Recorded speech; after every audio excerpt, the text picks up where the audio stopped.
आइए, सुनिए, देखिए, समझिए सनातन सत्य।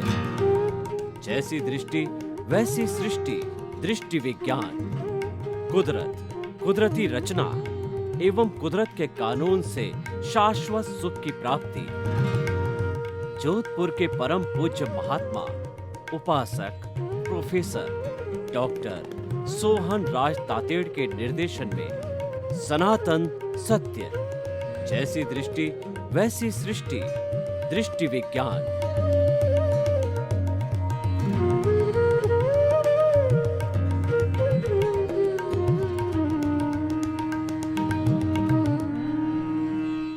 चंदेषु निम्मल यरा आईचेषु अय्यं पयासैरा सागरवर गंभीरा सिद्धा सिद्धिं मम दिशन्तु सिद्धा सिद्धिं मम दिशन्तु।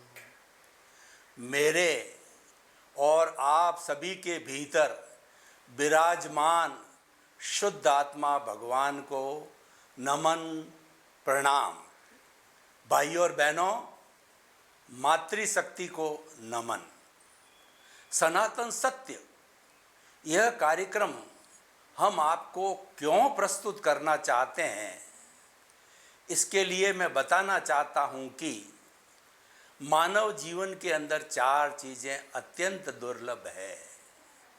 मानव जीवन का मिलना, ईश्वर की वाणी सुनने का अवसर मिलना, ईश्वर की वाणी में श्रद्धा होना और ईश्वर की वाणी को आत्मसात करना। और जिसने ये चारों ही प्राप्त कर लिए हैं उसका जीवन सफल है। मानव जीवन दुर्लभ क्यों कहा गया है? क्योंकि मनुष्य ही एक ऐसा प्राणी है जो संपूर्ण ज्ञान को प्राप्त कर सकता है। संपूर्ण ज्ञान का अर्थ हो गया केवल ज्ञान। 360 डिग्री के ज्ञान को केवल ज्ञान कहते हैं। और जब यह ज्ञान कोई भी इस औदारिक शरीर वाला मनुष्य प्राप्त कर लेता है तो इस औदारिक शरीर के अंदर वह स्वतः ही भगवान ईश्वर परमात्मा बन जाता है। मनुष्य ही एक ऐसा प्राणी है जो कि परमात्मा बन सकता है, क्योंकि हमारे भीतर जो आत्मा विराजमान है उसमें परमात्मा बनने की अर्हता है। अब हम परमात्मा कैसे बने, उसके लिए हमें सनातन सत्य, यूनिवर्सल ट्रुथ, सार्वभौम सत्य की आवश्यकता रहती है कि what is the ultimate reality of this ब्रह्मांड, of this cosmos, of this world. वो हम सनातन सत्य के माध्यम से आपको देना चाहते हैं। और ये हमारा सनातन सत्य कुदरत, कुदरती रचना और कुदरत के कानून पर आधारित है। जो सारा ब्रह्मांड है वह कुदरत है।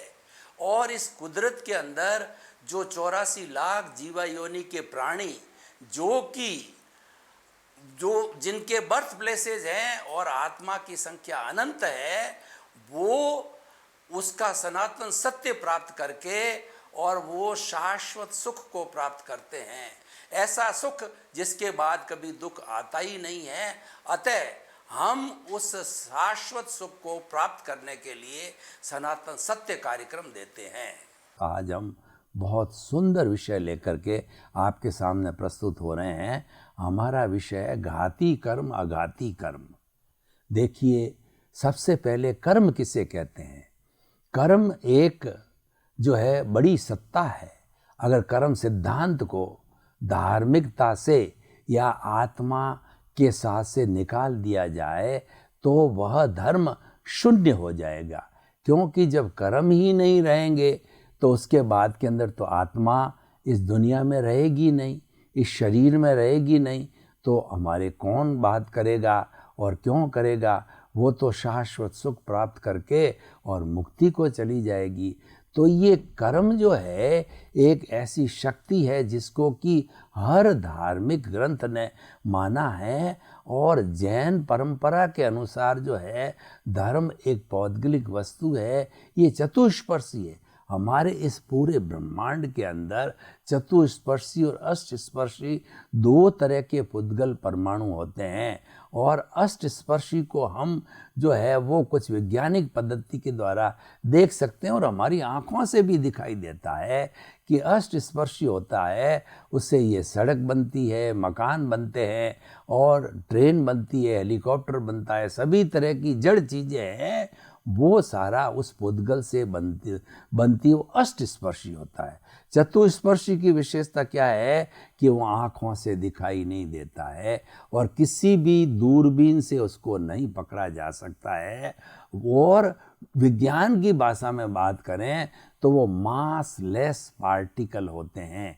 इसी कारण जन्म जन्मांतर से जो आत्मा के साथ में कॉजल बॉडी यानी उसका चिट्ठा, पुण्य पाप का चिट्ठा, दबी हुई भावनाएं, जो भी कर्म अच्छे या बुरे किए हैं उस चिट्ठे को कार्मण शरीर कहते हैं, कर्म कहते हैं, कर्म रज कहा जाता है। और जैन परंपरा के अनुसार है उन मूल कर्मों को 8 भागों में बांटा गया है। 4 जो कर्म हैं वो घाती कर्म कहलाते हैं, और 4 कर्म हैं वो अघाती कर्म कहलाते हैं। और इनका और विस्तार के अंदर वर्गीकरण करें तो इसकी उत्तर प्रकृतियाँ यानी सब क्लासिफिकेशन है 148 टाइप का होता है। तो हमारे पास इतना अब समय नहीं है कि उस क्लासिफिकेशन में जाएं, तो हम तो मुख्य रूप से जो 8 कर्म हैं, 4 घाती और 4 अघाती का आज विवेचन करेंगे। घाती जैसा कि नाम है ये घात करता है।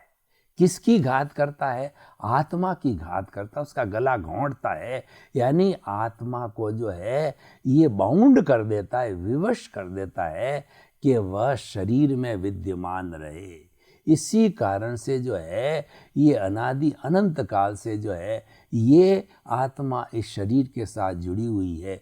इसके बारे में भगवान महावीर को उनके शिष्यों ने प्रश्न किया कि प्रभु आप रोज फरमाते हो कि आत्मा इस शरीर के साथ में जुड़ी हुई है, ये जैसे कि लकड़ी में अग्नि होती है, जैसे कि तिल के अंदर तेल होता है, उस तरीके से जुड़ी हुई दिखाई भी नहीं देती है, तो ये कब से जुड़ी हुई है? तो भगवान को भी इसका उत्तर ध्यान नहीं था, तो उन्होंने प्रति प्रश्न किया अपने शिष्यों को, आप बताइए कि पहले मुर्गी हुई या अंडा हुआ? तो शिष्य चिंतन करते रहे कि अंडे बिना मुर्गी नहीं हो सकती, मुर्गे बिना अंडा नहीं हो सकती।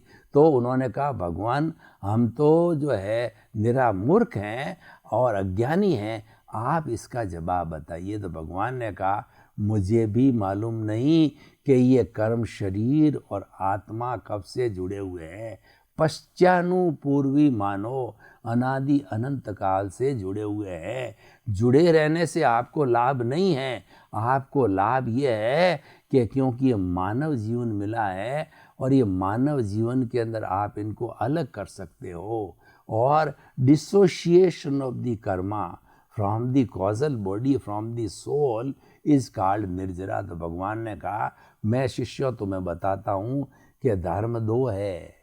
एक धर्म तो होता संवर, यानी जो भीतर आपकी आत्मा के अंदर या कार्मण शरीर के अंदर जो कर्म आने का जो नाला है, वो नाला जो है उसमें मिथ्यात्व, विरति, प्रमाद, कषाय, योग 5 जो कारण रूपी नाला है, उस नाले के अंदर खुला रखोगे तो कर्म भीतर आते रहेंगे, और उस नाले को बंद कर दोगे यानी मिथ्यात्व जो की जगह आपने सम्यक कर लिया और अविरति की जगह विरति कर दी, प्रमाद की जगह अप्रमाद कर दिया, कषाय की जगह अकषाय कर दिया, योग की जगह योग कर दिया, यानी जो जो कर्म बंधन के कारण है उसका विपरीत आपने जो है उसका प्रतिपक्ष, उसका जो है प्रतिरोधात्मक शक्ति को पैदा कर दिया, उसको संवर कहते हैं। आश्रव का जो प्रतिपक्ष है वो संवर है, यानी वो नाला बंद होते ही संवर हो गया। आपका त्याग हो गया, पचकान हो गया, संकल्प हो गया कि मैं पापकारी प्रवृत्ति आगे नहीं करूँगा, तो उससे जो है कर्मों का आना बंद हो जाता है। और कर्म आता है वह आश्रव और बंद होता है वह संवर। तो भगवान ने धर्म दो कहे, संवर और निर्जरा। तो हम ये चर्चा क्यों कर रहे हैं? ये हम चर्चा इसीलिए कर रहे हैं कि हमको ये पूरा ज्ञान करना है कि कर्म क्या है, कर्मों की कितनी अवस्थाएं हैं, कर्म बंधन कैसे होता है, और कौन सा कर्म किस कारण से होता है, और उस कर्म को साफ करने के लिए उसका क्या उपाय है, उसका निवारण क्या है। हम कर्म बंधन के कारण और निवारण की दोनों चर्चा करेंगे, तो उससे हमारा विषय होलिस्टिक हो जाएगा और आप उन कर्मों की सफाई करके और जो प्रभु है भीतर, जो आत्मा है, जो हमारा अस्तित्व है, उसके अंदर आप वेदांत की भाषा में जीव ब्रह्म में लीन हो जाएगा और वह मुक्ति को प्राप्त हो जाएगा। तो अब देखिए कि ये तो हमने कर्मों की चर्चा की, अब कर्म 8 है और घाती कौन कौन से हो गए? जो आत्मा की घात करने वाले वो तो ज्ञानावरणीय, दर्शनावरणीय, मोहनीय और अंतराय, ये 4 बड़े बड़े पर्दे हैं। मैं आपको उदाहरण देता हूँ कि ये पर्दे जब आत्मा के पास पड़ते हैं तो आत्मा भारी होती है, और ये जब पर्दे एक एक करके सफाई की जाती है, इन कवर्स को साफ करते हैं, तो आत्मा हल्की होकर के ऊर्ध्वगामी हो जाती है और मुक्ति को चली जाती है। हम आपको उदाहरण देते हैं कि बाबा जी जो तुम्बी रखते हैं जिसमें पानी भरते हैं, तो उसको क्या है, खोखला कर दिया जाता है, तो वो हल्की होती है। उस तुम्बी को पानी में डालो तो वो पानी पे तैरती रहती है। अब हम जो है उस तुम्बी को एक आत्म स्वरूप माने। आत्मा का कोई शरीर नहीं होता है, पर रूपक के रूप में समझने के लिए उस तुम्बी को हमने आत्मा माना, और उसके ऊपर धीरे धीरे करके एक एक जो है हमने किसी चीज़ का लेप बनाया, कोई चीज़ का मिक्स करके।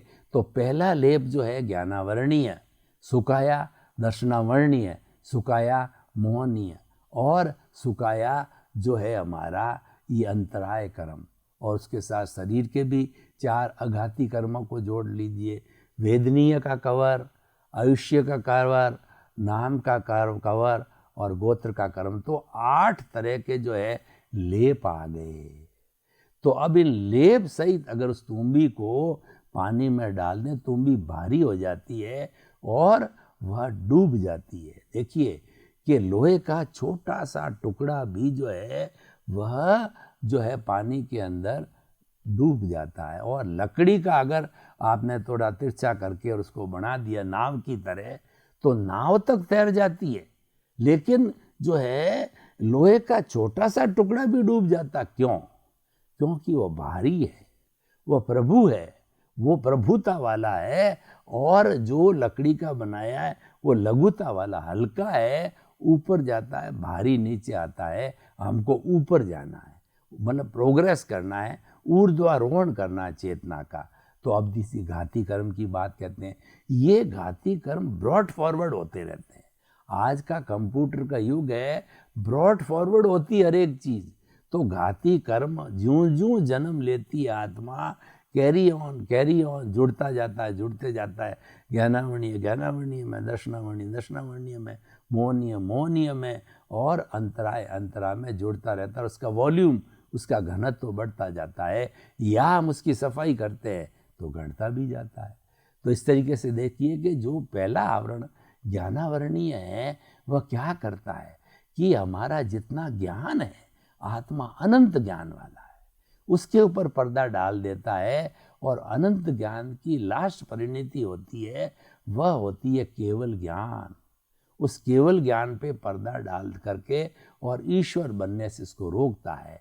और साथ साथ मैं आपको बताता जाता हूँ कि बंधन के कारण और निवारण भी साथ साथ लेता जाता हूँ। तो ज्ञानावरणीय कर्म का बंध क्यों होता है कि हम किसी की ज्ञान में कोई भी जो अवहेलना करते हैं। ज्ञानी पुरुष कौन होते हैं? अरियंत है, सिद्ध है, आचार्य है, उपाध्याय है और शुद्ध साधु है। ये ज्ञान के पुंज होते हैं, इनके नाम की अपन माला फेरते हैं। और भी साधक हो सकते हैं, ज्ञानी कोई भी हो सकता है, लेकिन प्रतीक रूप के अंदर मुख्य रूप से हमारे ये जो पंच परमेष्टि है वो ज्ञानी होते हैं। ज्ञानियों की अवहेलना करना, तिरस्कार करना, इनको गाली देना और इनको समझना कि ये तो आडंबर है, ये तो कुछ भी नहीं है, और ऐसे वैसे उसके बारे में निंदा करना, ये सारा हम ज्ञान की जितनी निंदा करते हैं और ज्ञान में बाधा डालते हैं। कोई बच्चा पढ़ रहा है, उसकी किताबों को फेंक दिया, कोई दान दे रहा है किसी ज्ञान का स्कूल बनाने के अंदर, कॉलेज बनाने के अंदर, किसी को स्कॉलरशिप में, उसमें रोड़ा डाल दिया। हर तरह के ज्ञान के अंदर बाधा डालना, ज्ञान का तिरस्कार करना है, ये ज्ञानावरणीय कर्म बंधन का कारण बन जाता है। और वो ज्ञानाबंदी का कारण है वो हमको, क्योंकि आत्मा का गुण है ज्ञान। आत्मा के 4 गुण हैं, जैसे अनंत ज्ञान, अनंत दर्शन, वो दर्शनावर्णीय, और अनंत जो है वह हमारी शक्ति, वो हमारा अंतराय कर्म है, और अनंत सुख वो है मोहनीय कर्म, उसको ढकता है। तो चारों जो विशेषता है उन पे 4 बड़े बड़े पर्दे पड़े जिसकी हम बात करते हैं। और अब हम दूसरे कर्म पे आते हैं कि जो दर्शनावर्णीय कर्म का बंधन क्यों होता है, कि जो ज्ञानी होता है वही दर्शनी है। दर्शन का अर्थ होता है फेथ, दर्शन का अर्थ होता है विश्वास। तो विश्वास हम किसकी करते हैं? हम ज्ञान का विश्वास करते हैं। क्या आप अज्ञान का विश्वास करोगे? अज्ञान का विश्वास तो डुबाएगा। चोर लूचे लफंगे का विश्वास करोगे तो वह आपको बदनाम कर देगा। हम तो सज्जन व्यक्ति का विश्वास करते हैं, हम तो भगवान का विश्वास करते हैं। तो ये सारा अनंत दर्शन कहलाता है। ये दर्शनावर्णीय कर्म उसको रोकता है। जितनी हमारी फेथ है, श्रद्धा है, ईश्वर के प्रति जो श्रद्धा है, उसको रोकने वाला जो है वो हमारा दर्शनावर्णीय कर्म है। दर्शनावर्णीय कर्म को एक पुजारी की उपमा दी है कि मंदिर खुला है और मंदिर के ऊपर पुजारी ने आकर के और पर्दा डाल दिया, अब पुजारी जी दर्शन कराओ। वो कहता समय हो गया, वो भगवान के दर्शन नहीं होने देता।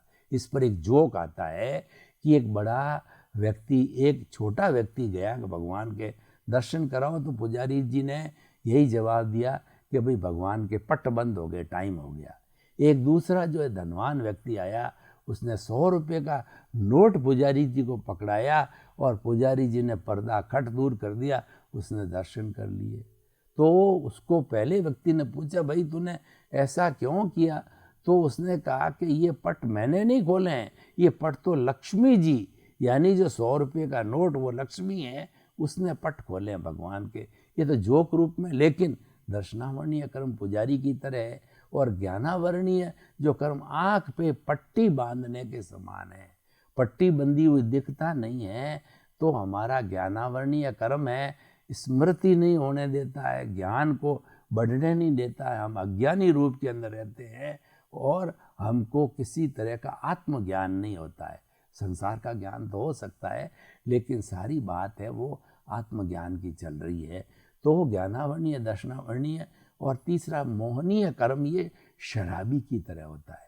शराबी है, उसको कोई भान नहीं होता है कि सामने मेरी बेटी है, एक माँ है, पत्नी है, कैसे बिहेवियर करूं, और वो शराब पी के सड़क पे पड़ जाता है, सड़क के सेंटर में पड़ जाता है, गाड़ी ऊपर से चल जाती है और कोई बहुमूल्य घड़ी, पर्स वगैरह लोग लूट लेते हैं और नाली के अंदर पड़ जाए, उसको कुछ भान ही नहीं है। तो मोहनीय कर्म जो है ये हमको संसार में भटकाता है, हमको सच्ची चीज़ का मालूम ही नहीं रहता। हम तो कहते हैं खाना पीना, 5 इंद्रियों का सुख है, वही सबसे बड़ा सुख है, और उसी में ही मज़ा मनाते हैं, आनंद करते हैं, और सारी जिंद आया राम गया राम, जैसे आए वैसा का वैसा खा पी करके चले गए। अरे भाई, खाने पीने के लिए या इंद्रिय सुख का भोग करने के लिए, धन दौलत मात्र कमाने के लिए जो है ये शरीर नहीं है। वो तो आपका जो है वो पुण्योदय, वो अपना काम करेगा, वो तो होता रहेगा। आपको उसमें, आप उसके अंदर कोई आपकी योग्यता नहीं, वो तो लेके आया पीछे। आपको करना क्या है? आपको करना ये है कि ये जो कर्म है इनकी सफाई करो, और उनकी कर्म की सफाई कब होती है कि जो मालिक है, मालिक को याद करो। वो कहता है प्रभु दर्शन और हरि दर्शन, हरि की कथा करना, प्रभु को पहचानना, सेल्फ रियलाइजेशन करना, इसके लिए हमको भेजा गया है। खैर, ज्ञानावर्णीय दर्शनावर्णीय मोहनीय कर्म बंधन के कारण होता है कि जितना अटैचमेंट, मेरा घर, मेरा परिवार, मेरा धन, मेरा दौलत, मेरे बच्चे, मेरी पद, मेरी प्रतिष्ठा, मैं इतना बड़ा आदमी, मैं, जितना भी मैं और मेरा का संसार, कर्तापन, ऑनरशिप, डूअरशिप जितने भी है, वह सारा जो है मोहनीय कर्म का संसार है। और मोहनीय कर्म बनता क्यों है? इन चीज़ों में अटैचमेंट करने से। और मोहनीय कर्म जो है हटता कैसे है? अनासक्ति से। आप ये सोचते हो कि भाई धन दौलत मुझे क्यों मिल रही है? क्योंकि पिछले जन्म में मैंने पुण्य का संचय किया, उसका उदय प्रारब्ध आया तो मिल रही है। ठीक है, मिलने दो, कोई बात नहीं है। लेकिन ये अपना काम कर रहा है, मैं तो अलग हूँ इससे, ये तो जड़ है, ये तो आज धन है और कल खत्म हो जाए, फिर भी है तो अच्छी बात है। आप अपने परिवार के लिए उपयोग करो, अभावग्रस्त लोगों हैं उनको दान दो, पुण्य दो, अच्छी बात है। लेकिन ये मैटर अलग है, जड़ से आप ज़्यादा चिंतन नहीं रखना है। आपका जो पाड़ा होना चाहिए, आपका जो पक्ष होना चाहिए, आपको जो करना है वो चेतना के साथ में करना है। तो ये मोहनीय कर्म बंधन और निवारण हो गया। और चौथा अंतराय। अंतराय कर्म का अर्थ होता है कि हमारे कोई न कोई बाधा लगना। आप इतना कठोर परिश्रम करते हो लेकिन आपको धन की प्राप्ति नहीं होती, और एक कहीं ऑफिस जाता नहीं है और बैठा बैठा फ़ोन पे बात करके करोड़ों रुपया कमा लेता है। शेयर वाला है या और भी कोई काम वाले हैं वो कमा लेते हैं। आज रिलायंस वाले इतने बड़े अरबपति खरबपति विश्व के माने हुए धनाढ़ लोग हैं, और मेहनत तो उससे ज़्यादा लोग करते होंगे, तो वो तो नहीं हुए, वो अपना अपना पुण्योदय है। तो यानी कि ये हमको लक्ष्मी का अंतराय क्यों लगता है? अंतराय लगने के 5 कारण है। दान, लाभ, भोग, उपभोग और वीर्य। ये इसमें हम बाधा डालते हैं। कोई दान देता है, उसको आपने रोक लिया, ये दानांतराय। और लाभांतराय, दो के बीच के अंदर अपना लाभ का अपना हिसाब किताब कर रहे हैं, आपने रोड़ा डाल दिया, दोनों का MOU एग्रीमेंट खत्म करा दिया। ये लाभ। और भोग का मतलब आप जो प्रतिदिन बार बार जो भोजन है वगैरह, पानी है जो प्रतिदिन यूज़ करते हो, वो आपके सामने पड़े हैं, ड्राई फ्रूट्स पड़े हैं, सब कुछ, मिठाई पड़ी है, परंतु डायबिटीज़ नहीं खा सकते। ये है भोगांतराय। उपभोगांतराय कि जो चीज़ हमेशा काम में लीजिए, घर है, ज्वेलरी है, घर में कोई दादा आके बैठ गया, अरे घर आपका, और दबा के वो बैठ गया, आपको धक्के मार के बाहर निकाल दिया। ये क्या भोगांतराय है। और वीर्यांतराय का मतलब है ताकत नहीं, शरीर में ताकत नहीं, बोलने की ताकत नहीं, आत्मा की ताकत नहीं है। ये अंतराय हम किसी को देते हैं, हम किसी प्राणियों को इन चीज़ों का तकलीफ देते हैं, तो जैसी करनी वैसी भरनी। तो इसीलिए हमने किया है, एज इट इज़ हमको मिलता। ये जो कुदरत का कानून जो हम बात करते हैं, वो ये कहता है कि ध्वनि की प्रतिध्वनि होती है। खुले कुएं के अंदर आप आवाज़ लगाओगे कि तुम चोर हो, तो भीतर से आवाज़ आएगी तुम चोर हो, और तुम उसको कहोगे तुम अच्छे व्यक्ति हो, तो भीतर से आवाज़ आएगी। ये जो आप करके आए हो उसकी प्रतिध्वनि है। कुदरत कुछ नहीं करती है, कुदरत अपन पे कोई बुराई नहीं लेती है, वो तो आपका किसी से हिसाब किताब उसको लाके खड़ा कर देगी। जैसे मेरा आपसे हिसाब किताब है तो मैं चेक दूंगा, चेक लूँगा, और ये चलता रहेगा। तो कुदरत यही करती है कि आपको पता नहीं कि पिछले जन्म में किससे क्या व्यवहार करके आए हो, आप तो भूल गए, लेकिन कुदरत नहीं भूली है। कुदरत उसको ला करके खड़ा कर देगी, बहन के रूप में, बेटी के रूप में, भाई के रूप में, ऐसे। तो ये 4 घाती कर्म जो आत्मा के साथ जुड़े, हमने बात करी। अब समय की अल्पता को देख के हम अघाती कर्म की बात करते हैं, शरीर से जुड़े हुए हैं, प्योरली मनुष्य शरीर से जुड़ा हुआ है। तो 4 अघाती कर्म है। वेदनीय कर्म, वेदनीय कर्म, ये चारों कर्म शुभ और अशुभ होते हैं, और वो घाती कर्म एकांत अशुभ होते हैं, क्योंकि आत्मा का गला घोटते हैं शुभ होने का प्रश्न ही। शुभ तो कब होगा कि जब वो मिट जाएंगे, समाप्त हो जाएंगे, धो दिए जाएंगे, पर्दे हटा दिए जाएंगे, तो ऑटोमेटिकली वो तो मुक्त ही आत्मा, वो तो मुक्त हो जाएगी। लेकिन जो हिसाब की बात है वो अब अपन करते हैं कि जो वेदनीय कर्म है ये दो तरह का होता है, साता वेदनीय और असाता वेदनीय। जो साता वेदनीय होता है ये जो है एक जो है शहद लगी हुई चाकू की तरह है कि शहद लगा हुआ चाकू जब हमारे जीभ पे आता है तो मीठा मीठा लगता है, और थोड़ा अगर तेज चल गया तो जीभ को काट देता है। उसी तरह से हम कभी बीमार पड़ते हैं तो असाता वेदनीय, और हमारा शरीर स्वस्थ रहता है, बिल्कुल अच्छा काम करते हैं, ये साता वेदनीय है। तो ये शुभ और अशुभ हो गया। ये शुभ और अशुभ क्यों होता है? हमने पिछले जन्म में किसी भी प्राणी को दुख दिया है या सुख दिया है। सुख देने से शाता वेदनीय, अशुभ करने से अशाता वेदनीय है। और नाम कर्म की 103 प्रकृतियां हैं, वह गति है, जाति है और वर्ण, गंध, रस, स्पर्श, और इसका लंबा खाता है। ये शुभ और अशुभ दोनों होते हैं, यश अपयश भी होता है। यानी ये सारा जो है शुभ अशुभ रूप के अंदर मन वचन काया की जितनी भी क्रियाएं हैं ये सब नाम कर्म से जुड़ी हुई है। ये शुभ क्यों है? स्वर शुभ है, स्वर कोकिला है, किसी को जो है वो यश मिलता है, किसी को लोग सब चाहते हैं, और किसी को कितना ही करे, कितना ही धन दे, उसको चाहते नहीं है। ये सारा नाम कर्म से जुड़ा हुआ है। और गोत्र कर्म सोशल स्टेटस देता है कि ये जो अमीर घर का बेटा है और ये गरीब घर का बेटा है, जितना भी गोत्र यानी सोशल स्टेटस देने वाला ये शुभ अशुभ है, ये हमारा गोत्र कर्म होता है। आयुष्य कर्म का जो हमने बात की वो होता है नरक गति, तिर्यंज गति, मनुष्य गति, देव गति। हम मनुष्य गति में शुभ आयुष्य है, और नरक गति वाला अशुभ है, तिर्यंच वाला अशुभ है, देव गति वाला अशुभ है। तो ये शुभ और अशुभ हमारे ही किए हुए हैं, ये हमने जैसे बंधन किया है, और जिसके हमने कारण और निवारण एक एक का बताया है। तो इसीलिए क्या है, उसके अनुरूप हमें जीवन ढालना चाहिए। तो कुल मिला के अगर हम निष्कर्ष के रूप में बात करें तो कर्मों का बंधन हमारे भावों से होता है। As you will sow, so will you reap. आप जैसा बीज बोगे वैसा फल मिलेगा।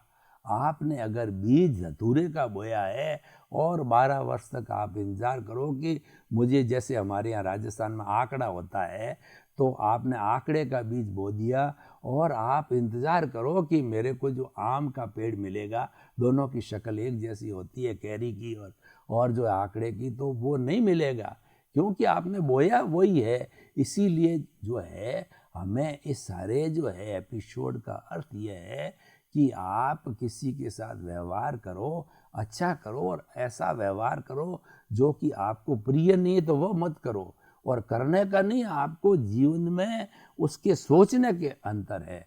तो इसी क्रम के अंदर वो हमारा सर्वे भवन्तु सुखिनः सर्वे सन्तु निरामया, जगत के सभी जीवों को सुख मिले, शांति मिले, आनंद भले। आप सताई होकर के और अपने परिवार के साथ में खूब परोपकार करके जीवन को धन्य बनाओ।